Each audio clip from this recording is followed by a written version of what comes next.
Michael, how's it going? Pretty well. I'm just chilling here in the penal colony in El Salvador. Some really inspiring digs. It makes me swell with pride for American exceptionalism and/or American imperium, whichever one we're venerating nowadays in the based empire. Yeah, the empire is pretty based, and I think being stacked like sardines in a third world prison is a small price to pay to uh, to live in a country that is so based. Exactly. Well, you just pointed out. I just saw you tweet something to the effect of like none of this was even really necessary, other than on a performative level, right? Yes. In a sense, the administration is inviting these clashes because it appears to believe to have the clash is itself based, even Hmm. if it doesn't really do a whole lot in terms of furthering what is purportedly the overall policy objective, which is to remove lots of illegal immigrants or immigrants who enter the country unlawfully, etc. Like, if anything, this could end up being a bit of a roadblock because obviously there are going to be court challenges, including from a previous iteration of conservative that at least has some residual fidelity to the Constitution. Um, and you could get to a situation where the administration is now having to claim, as Stephen Miller did in that Oval Office meeting with Bukele, that the Supreme Court actually ruled 9-0 in favor of them, when anybody could actually go ahead and read the Supreme Court decision and understand that the Supreme Court unanimously, so including Roberts, Alito, all the Trump appointees, ordered that the U.S. must facilitate the return of this particular individual because the administration admits that he was deported to this prison in error. So I Yeah. guess the point is that they seem to relish the fights more so than necessarily even the achievement of the purported policy outcome. Yeah. So our immigration law, I mean, you don't have, if you're an illegal immigrant or you're here illegally, and some of these people have like this protected status that the administration's like taking away, right? And so, like, you don't really don't have that many rights. Like, you don't have a right to be here. So it's kind of very discretionary what the government wants to do. Right. And immigration laws like this is, I mean, general matter, like borders, just there's less like, judicial kind of meddling or legal meddling in what's going on. So this is why these people who are coming to the country could be arbitrarily detained for hours. Like you hear these cases of this Canadian wellness influencer who had the wrong, didn't have a good enough letterhead for them at the border. And then she goes into this, she wrote an article about it in the Free Press. She's put into this detention facility for, I don't know, days or weeks or something like that. And so Well, yes, you can citizens just can be deport. arbitrarily detained for hours if they're re-entering the country. Like I was detained Yeah. for several hours because they thought I was like smuggling weapons from Ukraine or something. Yeah. So anyway, they have a lot of leeway, and these are people who are illegal, and they can remove them. Now, in the Albergo Garcia case, he was a little bit of a complicated case because he had an order not to go back to Venezuela, or not Venezuela, El Salvador. So okay, so in that case, maybe it's a little complicated. Maybe it was harder to send that guy back. But most of these cases, you can just send this person back to their country. There was a time when Venezuela would not take people, but the Trump administration, in the first few months, bragged that they got a deal where Maduro would take people back. So they could have sent anyone they wanted to Venezuela. And Maduro is complaining about the Venezuelan citizens being sent to El Salvador. And Right. so if you want to remove these people, So he's almost there's no. requesting that they be sent back to their country of origin. Yeah. So if you want to remove these people, there is nothing legally standing in your way. And okay, so there is. I mean, there is a kind of. You could imagine a policy justification for this. It is kind of like family separation. You create the deterrent. I imagine that this could be effective. Like if you're a Salvadoran or Venezuelan, you could get randomly picked up and sent to a third world labor camp. You could imagine that even if it's not doesn't happen to a lot of people, you can imagine that that could be a real disincentive for people to cross the border. So maybe there is a policy justification. I would not be inclined to give the administration that much credit. for kind of forward thinking. I think it's more the based ritual, as I wrote about. It's more this culture of trying to do stuff that sounds cool and everyone being like, yeah, man, that's based, and then just going ahead and doing it. And the stuff about um, sending citizens, I mean, who are convicted of crime, I wouldn't put it past them. I mean, this is another thing that sounds based. It's like criminals, Bukele, shipping them overseas. Like, I would not put it past them to try this. And this is a bad road to get on. And I think what's really frightening about these people is the degree to which they will just lie, like no matter what Trump says. So like Vance will go out there and he'll have this long tweet of like 1,000 words or something saying, oh, deportations, you want to have this high standard for deportations. And it's like he doesn't even mention the guy was sent to a labor camp. Like this is the whole reason this is even a controversy, and this is what's gotten you in trouble with the courts. And so, like Trump, next time, it's with the tariff thing too. There's basically a culture of A, wanting to do base things, B, never saying no to Trump's instincts or ideas or even pushing back. And like that's a bad combination. And so he gets his way on sending criminals. Somehow he gets some state to cooperate. I don't know, federal prisoners. I don't know exactly what he does.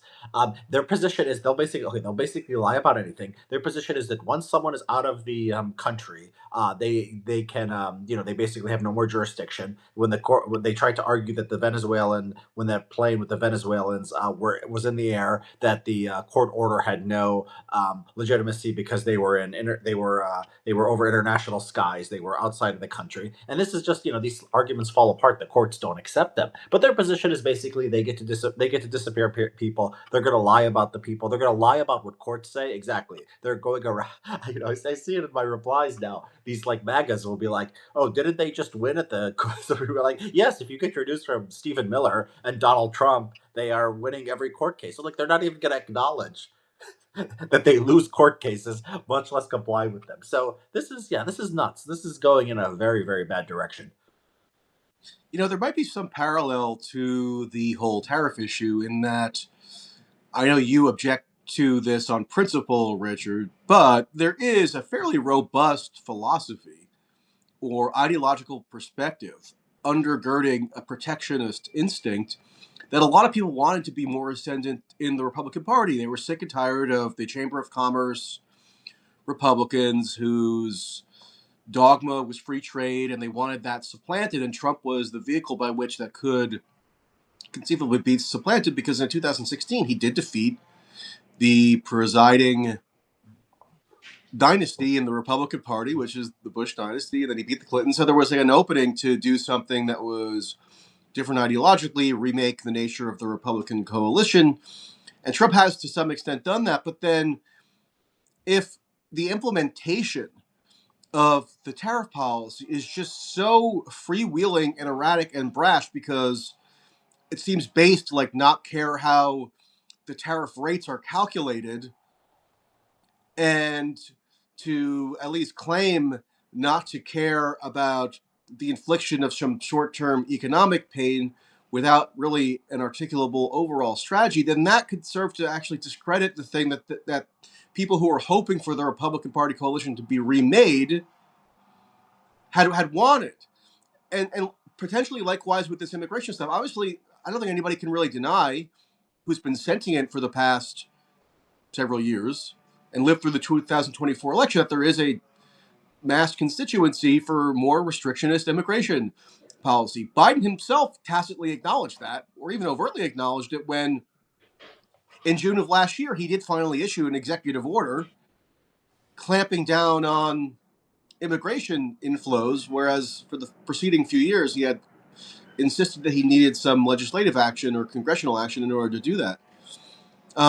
So that's not really even been in dispute, but because as it seems like the administration is locked into what you have, I think, adroitly called a based ritual, then they're engendering like a blowback to a policy that would otherwise have probably mass support and could actually um, buttress them politically. So that there's some irony there from that perspective, just because they seem to like be locked in this, base death spiral, almost like as if they want to mimic the woke death spiral from a few years ago. I think this has some Yeah. different characteristics, but if it's all being driven, I think ultimately by like the social media Olympics, or at least that's a big factor, then maybe there is a way in which that the two political factions in the United States just kind of like are now constantly vacillating toward this like performative almost extremism or nihilism in a way that's just going to ensure that we toggle back and forth between them having power and then like blowing their chances because they don't have a way to gauge popular opinion or like synthesize popular opinion in a way that is healthy or sustainable. Yeah, and I think that there are comparisons between the woke virtue signaling and the kind of based vice signaling. I think the one major difference, though, and what makes this more concerning, is there's some breaks on wokeness, like the tariffs, for example. Trump was promising 10% across the board, was saying stuff like that during the campaign, and a lot of economists were like, "That's crazy. That's very high." He comes out and he's like, 30, 40, 50%. And even like strategically done in a very dumb way. I mean, he had higher on Israel than Iran. He had, people you want to organize against China. Vietnam had one of the highest tariff rates in the world, something like 40% or something like that. And Vietnam is a strategically important country that a lot of places, a lot of businesses went to avoid tariffs on China, and the U.S. is trying to get it on its side to be against China. So he just had this like crazy extreme policy that nobody in the administration would say no to. If you look at the decision making, you read the reports of it, it's basically they're like, Stephen Miller and JD Vance, yes sir, whatever you say, makes perfect sense. And so they have this kind of cult leader, which the woke didn't have this. It wasn't like Biden was like the Pope Yeah, and could say like any crazy thing. I mean, that's a they, huge coalitional difference, right? The Democratic Party is not united behind reverence or veneration or exaltation of one particular individual. Biden was actually, in certain ways, the antithesis of that. yeah, But the Republican Party is like singularly devoted to that premise, which is why yeah, you have now a situation where nobody can say no to Trump. Even in the first yeah, term, I think it might have been more common, but not entirely common for like an overt or direct no to be given to Trump. Like you would have somebody like John Kelly, the chief of staff, or whomever, trying to like massage Trump's instincts in a way that kind of veered him off from what might have been seen as like a self-destructive course of action. But now, I mean, Trump really is seen as this like world historic figure. In 2016, maybe it was a bit more. It could be like rationalized as a bit more of a fluke. Comey opens the email investigation a few days before the election. But now there's like nobody within any Republican circles who would try to argue that Trump is yeah. fundamentally a fluke, and therefore he does appear to have these like mystical instincts. You also see this reflected in everything that Trump does can be justified on the grounds that it's a negotiation, almost like negotiating for its own sake is something that needs to be held in high esteem if it's flowing from Trump, who has these like mystical qualities. Remember, Trump says, and maybe he's obviously not the most faithful person to ever walked the earth, but he says that he was saved by God from the assassin's bullet, and a lot of people believe that, even if they don't believe it literally, they believe it enough that deference to his instincts, however kind of fleeting and ever changing they are, is like the highest principle in the Yeah. coalition. Yeah, and it's kind of even opposite with Democrats, right? Like you want to show like you're a real liberal, you'll like criticize Biden and you'll say, "Oh, he's, too in the pocket of Israel or too deferential to big business or rich people or something like that." I mean, you would sign a virtue signal away from the leader. These people, they signal loyalty to the leader. I mean, it's like, you are the truest Republican, you are the truest MAGA. If you kiss Trump's ass the most. It's a kind of crazy dynamic. I was talking to somebody who people who go this has been reported too, but it's I've heard it firsthand too, that when you go and you interview for a job, they make you say that Trump won the 2020 election. And I heard somebody told me that basically you say, they ask you how big the victory would have been would have been without election fraud. And the only thing you could say to be safe is like he would have won every state. Basically, you have to like say that Trump won the biggest possible victory in 2020. So it is kind of nuts. And yeah, and so this is Because like why like Trump himself will say that I won California. yeah, I wish I've been saying that I wish somebody would ask these people on Meet the Press, like Scott Bessent and these people who go on these talk shows, ask them, do you believe Trump won all 50 states? I don't think they would say no. I think they would. I would think they'd probably tense up like the way they used to ask them, did Trump win the 2020 election? They used to tense up and say that's a got you question, which made no sense. But now I think you can even ask them, did Trump win all 50 states? Did Trump win California? And they would say it's a gotcha question. Like he's not going Well, to they would. he's not going Well, to there's a tolerate that. competition between who had the most artful pivot from that question. Like, I don't think J.D. Vance would necessarily explicitly say that yes, Trump won all 50 states. No, he He wouldn't. would Right. artfully pivot to, oh, the big tech companies suppressed Hunter Biden's laptop, Yeah. and that's why the Congress ought to have sent back the electoral college votes back to the state. So obviously, he's not going to directly address the core claim, which is too absurd, I think, for anyone but the most kind of delusional people to say.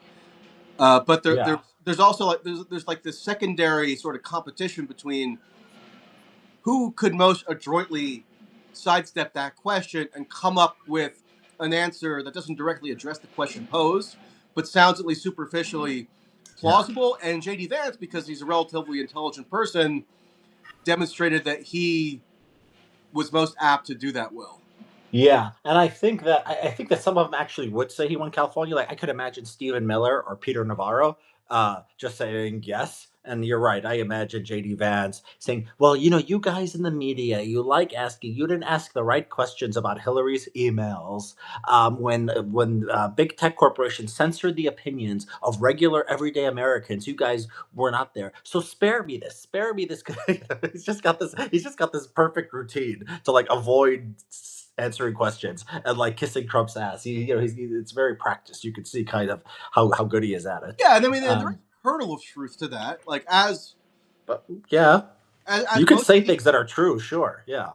well, yeah, I mean there is a kernel of truth that obviously the security state agencies in 2020, I think, were excessively involved in pressuring social media companies to engage in censorship. And one of the upsides of the base ritual is that it does appear that those like mechanisms are being dismantled. Now it could be replaced by other variations of censorship, which in a way are more blunt and less subtle. Like it's another reflection of the difference between the rival coalitions, right? The Democrats will try to do things in a more roundabout, subtle way, where they outsource their activities to like NGOs and whatnot, whereas the Republicans don't even really care about putting on that kind of pretense anymore. They'll just like bluntly say you're pro Hamas and you have no right to be in the country or whatnot. And there's like Yeah. there's a more explicit, openly cited motive behind it, whereas the Democrats will kind of repair back to this whole conceit around kind of a free floating like disinformation scores that they have to combat. But in a way, Yeah. kind of they're two sides of the same coin. Uh, I wanted to ask you, Richard, what do you think of like a theory that I've been thinking about, which is that one way to contextualize this El Salvador penal colony episode is within the broader context of like the Trump William McKinley empire vision. You love this. Yeah, you love this I stuff, keep right? coming Yeah. back to this, but it really has stuck with me because like they made a point to emphasize that in his inaugural address. Like whoever Mm. came up with that for him. Not that I think Donald Trump like sat and read a bunch of William McKinley biographies, but they were trying to, these people are trying to always channel his instincts in the most intelligible way. They came up with the William McKinley parallel. And look, he's saying that he wants to annex several countries. He repeated the same thing. He repeated this ambition to take over Gaza with Netanyahu in the White House last week. To the extent that the Ukraine war is something that they want to resolve, it involves basically turning Ukraine into a more explicitly like codified or established vassal state with the United States having control of Ukrainian state assets. So the idea of turning El Salvador into like a vassal, its own kind of vassal state with a penal colony, in a way, if you want to like discern some kind of like ideological through line, yes, like the base Olympics is one element, but there does seem to be this commitment to like a form of imperium, like a based empire, in which the El Salvador penal colony seems to fit quite comfortably. Yeah, well, I mean, for that to work though, doesn't it require that like Democrats never come into office again? Because that relation, I mean, if he annexes something, Democrats are probably not going to give territory back. They would become part of the United States. If he just makes Bukele his based partner in crime, that seems like it's easily reversible. So is he Um, planning? I mean, is he planning to stay in office forever? Is that what the implication is? well, I don't know. I mean, I guess they would like for the Republicans to remain in power in perpetuity. Yeah, Steve Bannon does say that Donald Trump will be reelected in 2028. Now, that could just be a bit of trolling or whatever, but it does speak to this vision that they have about how, if they remove all these third world immigrants that the Democrats imported, quote unquote, to maintain themselves into power because they wanted to convert them into voters, then yeah. they're performing some kind of like demographic adjustment that can ensure Republicans actually stay in. I don't know that that really holds up logically because the 2024 Republican coalition was like the most diverse ever. Um, and if not for the gains among Latino voters in particular, Trump likely would not have won. But it at least speaks to this like overarching vision that a lot of these people seemingly have of perpetual Republican rule. And I don't Yeah. know that if next year, if like by I don't know September of 2026, somehow they were able to finalize the annexation of Greenland, that would be a heavy lift for Democrats to reverse. That might just be something that they would just kind of accept, or at least Yeah. not want to exert the political will necessary to reverse. Yeah. I think that's yeah, the I don't know. I mean, I don't know. I don't. I buy more your McKinley thing. I don't know if the El Salvador thing kind of fits. It just feels like kind of in the moment. It feels based. You could have if there could be a larger project have a based empire. If you were imagine him doing something with Hungary and I don't know what other countries are based these days. Poland is sometimes based, but I think not the current government. I think Hungary is the only other. Israel, Maybe Millet. Yeah, Argentina is also based. Even though Argentina has the exact opposite, Milei has the exact opposite policies of Trump. They're also somehow they do get base status. So maybe if it was like a wider thing, but I don't know. the I do province think of that like Alberta. yeah, Alberta, based Alberta. I do think I think that I'm seeing more how like they could make a push for these annexations because again, it's like they don't tell the man no, and so we're still thinking in like the terms of the first administration where he would just say something to John Kelly or like H.R. McMaster or Mattis, and they would just like, okay, he's insane. He's not. We're not doing that. And then they would go write a memoir and be like, yeah, he told me to do insane thing X, Y, and Z, and we just didn't do it. Now he tells Hegseth something. Hegseth gets a work. I think gets a group together, starts thinking about doing it, and they start following through on the policy just because it's all about working towards the leader. So yeah, I do think that like whether they succeed or not, I don't know, but I do think like at least an attempt towards all of this stuff is much more likely. Yeah, I think that's right. The Uh, by the way, the so we've been paying attention to the case of the this Salvadoran man. There's also did you see this thing in the last hour? Judge Boasberg basically is holding them in contempt of court. yeah, well, this gets to like an interesting question of legal theory, right? Because he's holding them in criminal. I did see that briefly before we started streaming, Hmm.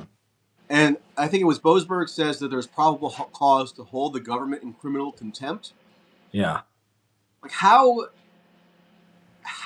is that enforceable?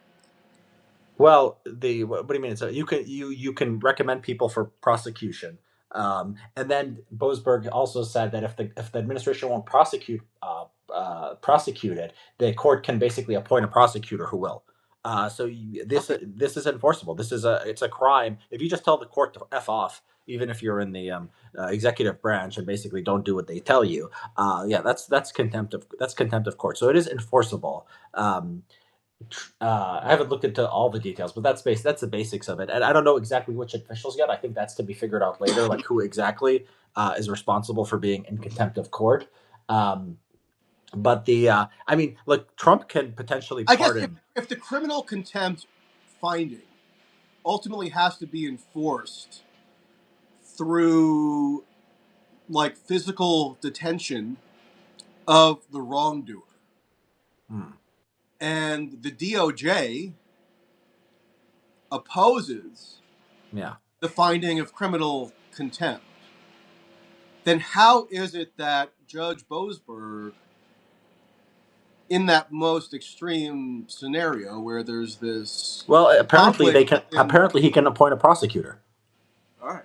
And so there was something like this in the Eric Adams thing where they didn't appoint another prosecutor. I think they did. They were talking about like I don't know about this. The judge said I didn't know about this deal, and then they had a somebody else come in, and there was some process, and they eventually said we're going to dismiss it with they agreed to dismiss the case, but then what the Trump administration wanted is like dismiss without prejudice, so it couldn't it could be brought again. So the idea was like Trump would have hold it over him, but they let him dismiss the case, but the court basically ended up saying that with prejudice. So like at least he could hold it over Eric Adams. So there couldn't be that part of that the deal. So yeah, this is kind of a big deal. I mean, I Well, did somebody in like the comments just mentioned rightly that Trump could just pardon whomever yeah, that's is the held other in criminal thing. contempt. That's the other thing. Yeah, he has shown a willingness to use the pardon power. Something that can happen to these people is they could lose their law license if they're lawyers, and they could lose their law license. They could be barred from practicing in certain areas. This is what happened to like Eastman and Rudy Giuliani, Yeah. the people involved with the 2020 stuff. So there'll be some consequences for them. But yeah, like people who aren't lawyers, like Stephen Miller, yeah, I mean, they can, they'll be pardoned. I mean, I guess it'll be a kind of a headache. But yeah, you don't want this thing. You don't want this thing though, where you're in open war with the courts. Like they can force them to. Well, like theoretically, they could force them to testify. And Judge, how do you say her name, Paula Zillis or whatever it is, um, she's basically having a hearing to find out what's going on with the Albergo Garcia case. And she she gave the lawyers of the man who was sent to El Salvador the right to depose either 5 or 6 government officials. I don't know if they can call Trump or Vance or whoever, but basically they're gonna that's like a big pain to have to go testify when you're a top level administration official. So courts can do stuff to kind of make these people's lives pretty miserable. Now, if so the question is like, where will this go, and kind of will this escalate, and will they back down? I don't know. So, in other news, I happened to see that you were quoted in the New York Times by Michelle Goldberg, who's obviously the superior weather vane for alt right trends. Yeah. Um, and like she's trying to posit a thesis that there is this constituency of, I don't know, right wing influencers or however you might describe them, who are disillusioned with Trump or don't like how this second term agenda, which they might have supported in the abstract or in principle, is being implemented in practice. And she quotes you, Alex Kashuta, who I've been on her podcast and so forth, and Pedro Gonzalez, Hmm. to try to come up with a Yeah. supposed trend. Now, And not Scott to get Alexander Richard, but Scott Alexander you are too. a bit of an oddball. You're a bit of an Yeah. odd character. So, how representative are you really of some emerging trend that Michelle Goldberg is trying to posit in terms of this growing disenchantment with how the administration is going? Yeah, so this is a common kind of thing people do in the media, and I wish her luck in this case. But to try to report on a trend, but the trend isn't necessarily really a trend. Just kind of saying something is a trend kind of makes it a trend. And so, yeah, there's trying that, and I think it was a little bit of a stretch, right? It's like Kashuda, Pedro Gonzalez. Neither of these people are like Trump officials or anything like that. You're right. I'm kind of odd, and I've always been independent. And then she also has to cite Scott Alexander, who has like never been a Trump supporter. So like, if people who kind of regret their Trump support, and you have to go to Scott Alexander. That's a that's an indication that there's not a lot there. But yeah, I think I that know Pedro's been anti-Trump now for a yeah, long time because he yeah, that's supports true. DeSantis, and they're like all went haywire or whatever. Yeah, and Kashuda too has been kind of turned against kind of the dissident right sphere. I don't know for how long, but for a while. I think well before the election. Um, and yeah, so like I guess I was the only real news hunk. Me and Scott Alexander, I guess I was the only one who said like, yeah, I actually regret voting for Trump. So yeah, the idea that this is a major trend, I don't know, like you don't, it's the Did kind of the Scott base Alexander vote ritual, for Trump? huh? Did Scott Alexander vote for Trump? No, no, that's the point. He Yeah. didn't. So you're the only Yeah. one. You're the only one that we know of who did. Alex might have. Is Alex even a citizen? I don't know, but yeah, I don't think she's even. I don't know if Well, she's she even an lived American in citizen. Romania She, or yeah, she something. lives in Romania. Yeah. I don't know if she. I don't know. Yeah, I don't even know if she's ever been to the. Oh, she's probably been to the United. She's been at conferences and stuff, but yeah, I don't think she's an American citizen. And Pedro, I don't know. He might have or not. Yeah, so it's Yeah. yeah, So the only the only guy that Michelle Goldberg could find to postulate this trend about yeah, renunciation of Trump is Richard Hanania, who, for yes, better that stalwart of MAGA for thought. better or Yeah. worse, kind of like exists in his own world. Yeah. It was a stretch. Um, but whatever. I mean, people, they're op-ed columnists. They could write about whatever they want.